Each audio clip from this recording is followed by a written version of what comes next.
first back day. Doing it together. Brigitte and I crushing this back, warming up with some single arm. It was kind of single arm lat pull downs, little angle, and superset. Close grip underhand. Close grip.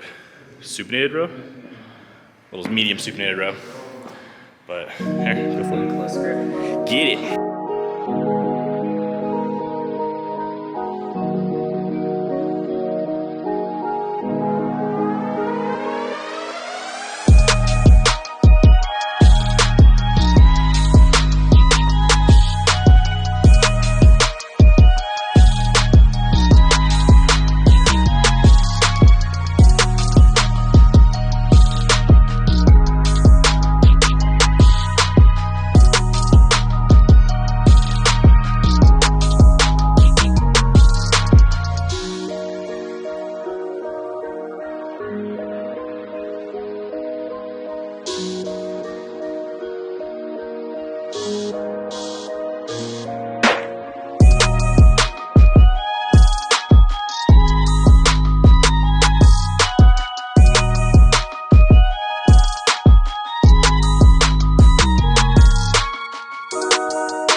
Alright, so we're over here doing some pull-ups with a band.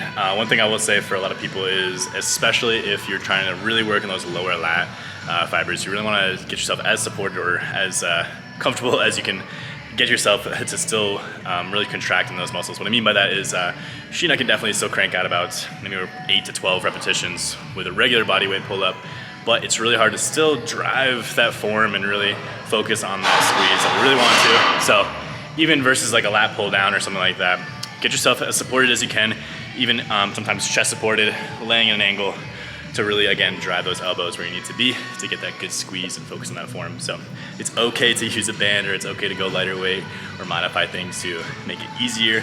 That way you can really focus on what you're trying to do rather than just trying to swing and do some CrossFit pull-ups. It's not really gonna help you in that development for that lower back, or at least, you know, that squeeze. So with that being said, let's keep up with those reps.